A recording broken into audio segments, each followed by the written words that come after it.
Welcome to the Nightly Rant with your hosts, Mike and Toria. This is the show where we examine society from a sarcastic point of view. If you like insane conversations, this is definitely the show for you. Let's get into today's topic. YPN people, I don't know about you, but I love helping out a friend.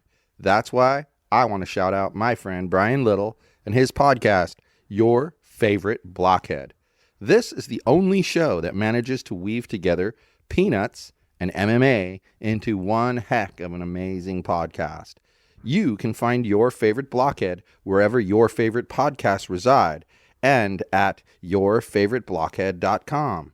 Do me a huge favor and listen to Brian's show. You'll be entertained and you'll help out a friend. Now, as I said, let's get into today's topic. So Jasper has claimed his mountain. And by his mountain, he means a giant pile of blankets that need to go to the laundromat. Yeah, we did like this spring cleaning of our closet that, you know, like when we moved here, we needed to get back to work pretty quick.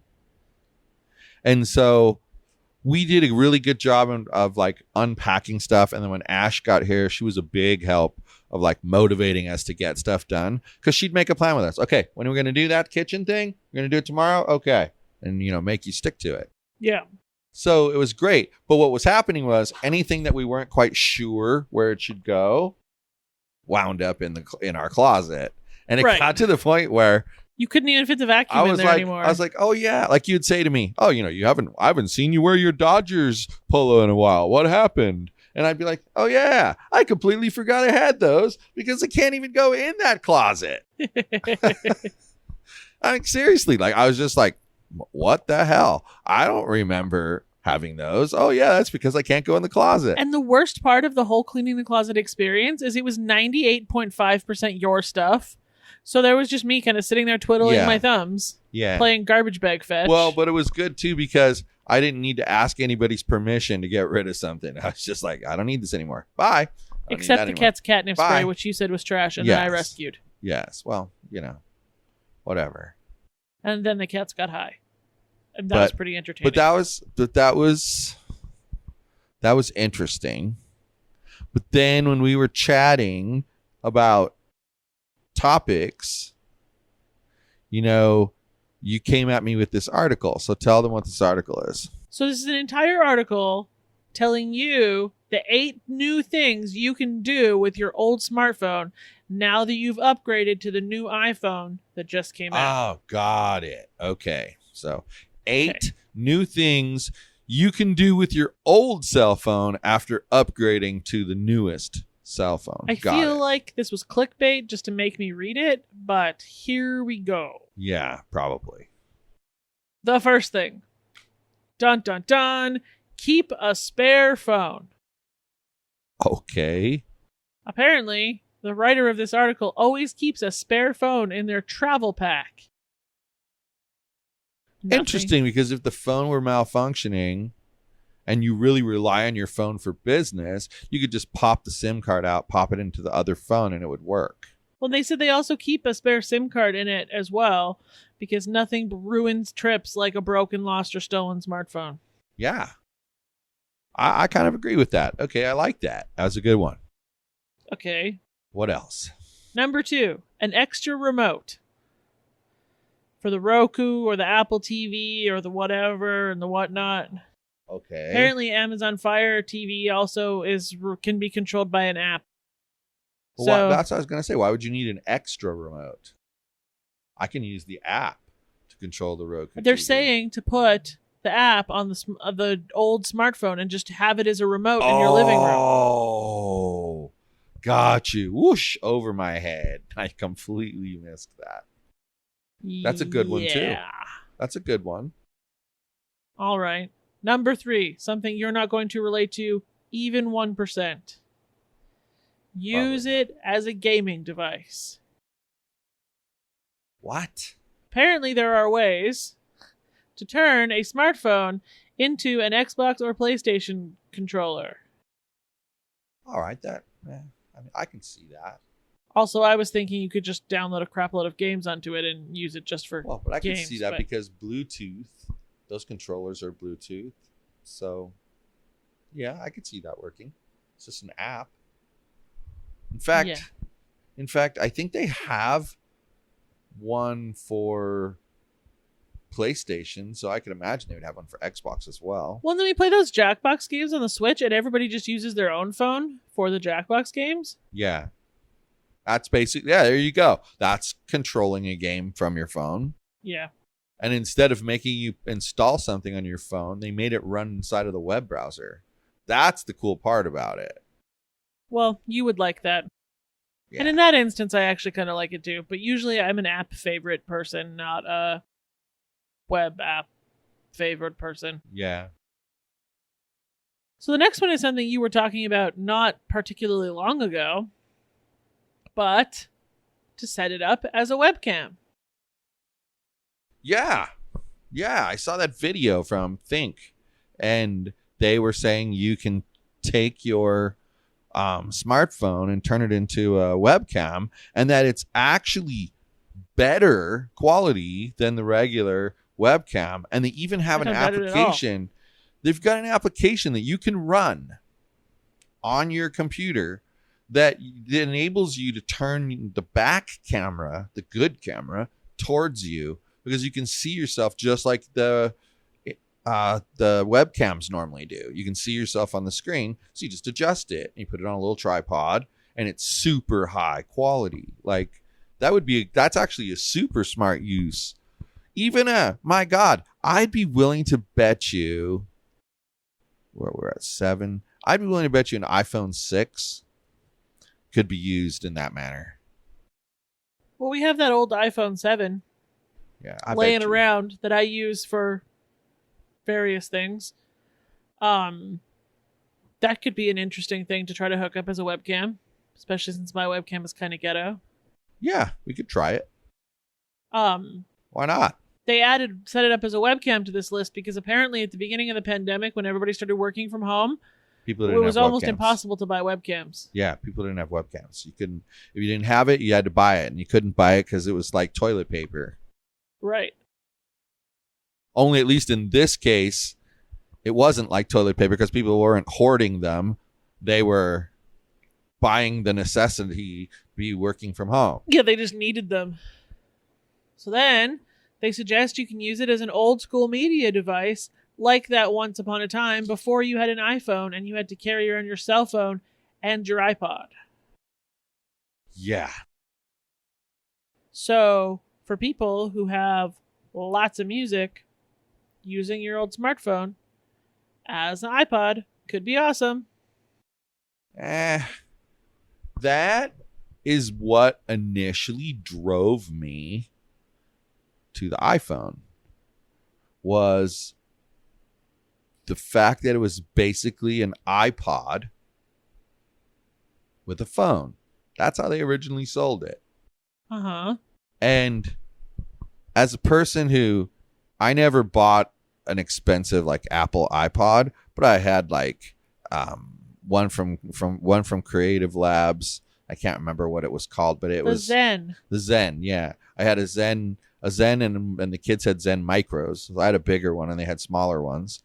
But you'd have to carry the thing around with you in order to listen to music, and it was separate from your phone. So it was kind of a cool thing that you could, for like $19 a month is what it costs on your bill for 24 months. $19 a month. You could get this phone that was on an iPod. So you could carry your music around and your phone around all in one device. That was like the big selling factor. And that's what moved people over. And then slowly, people's handwritten, planners got switched over to electronics. Note-taking switched over to electronic. Calendar switched over to electronic.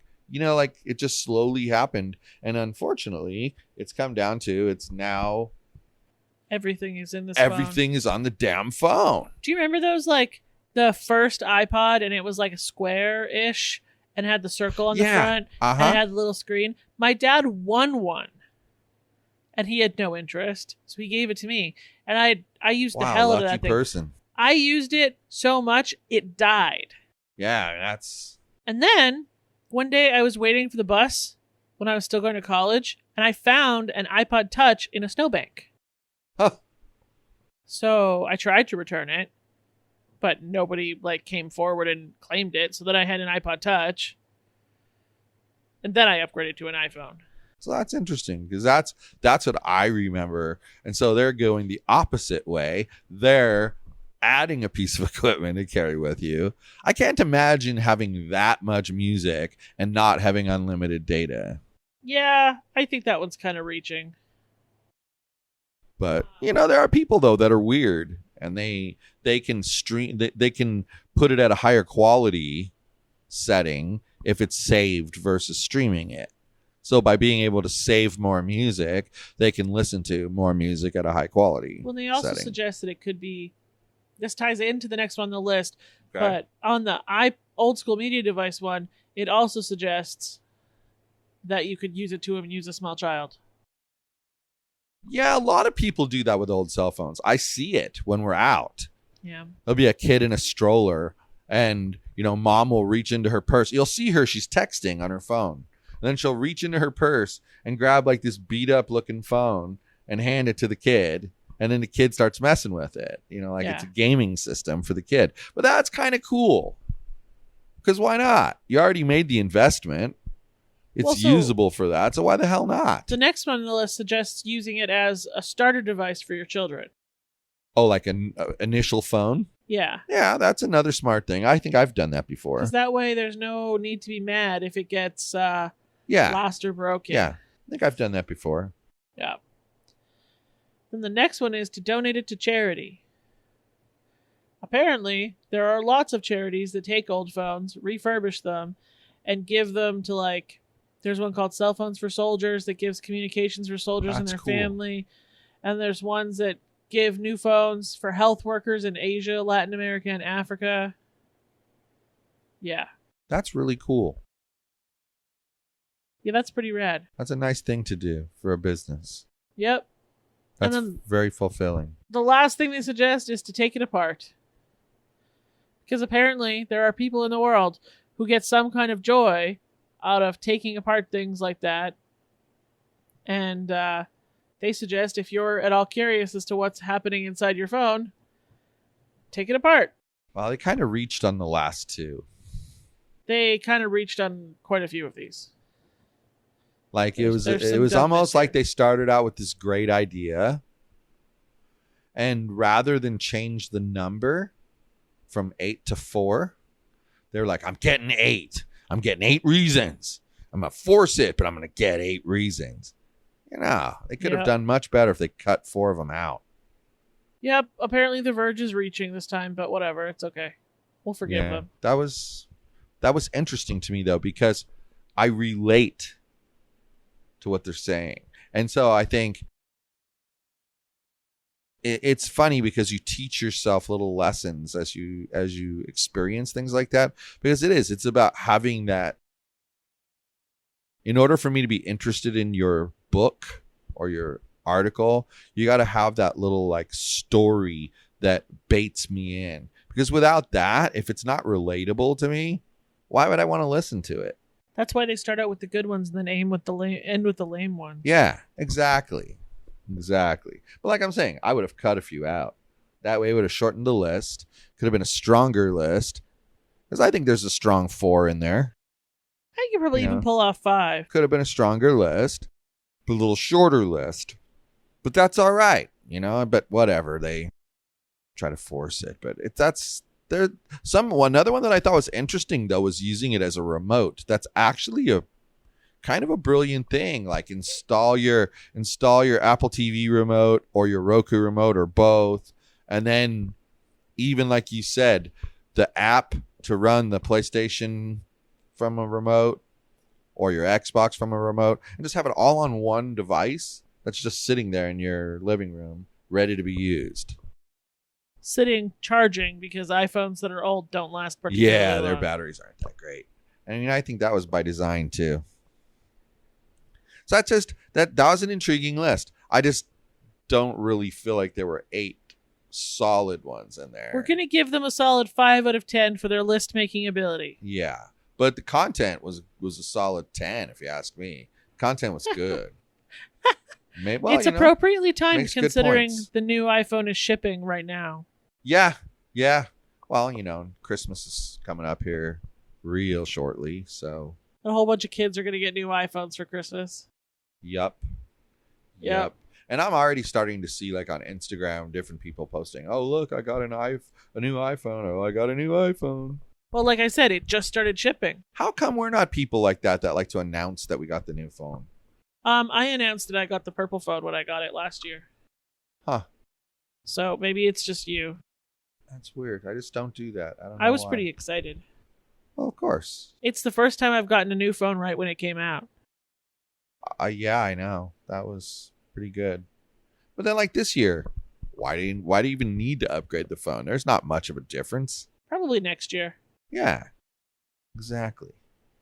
But when you do it that way, too, you keep it so that your phone is still relevant to some people. They're willing to pay something for it. You're not going to get a fortune for it, but you might get $100, which will help pay the down payment on the new phone. Going from the 7 to the 11, that was a big jump. We did not get a lot of money for those phones. Yeah. Well, and the thing is that we were like 2 versions behind by then. 3 versions behind. Yeah. Like 8, we were 10, way behind. 11. But that's because didn't we switch from AT&T to T-Mobile? Yeah, when I moved here, you got me a 6. And then we switched to T-Mobile and got me a 7, and everybody else got 7s at the same time. Yeah, and that's how we all had 7s. That's why we all had the 7s, and then we had to pay those off. Right. Yeah, I remember now. That's interesting. Yeah, they kind of sucker you in, Right. Because even though they tell you, oh, we would let you upgrade, but they charge you a small fortune for it. But by waiting and being patient, you don't get charged for it. Unless you have the jump plan, which we now all do. Yeah. Then you can launch yourself to a new plan. Well, we've discussed cell phones forever. You know what? We beat the cell phone with until it was dead. Yogi's dead. He's on the ground, fast asleep. So maybe that's where we need to be. All right. Sounds like a plan. Good night, everyone. Hasta la bye-bye. Thank you for listening to the Nightly Rant. If you enjoyed the show, please give us a 5-star rating on Apple Podcasts or Google Play. If you didn't enjoy the show, please just ignore that previous request for a rating. This has been a Yogi's Podcast Network production.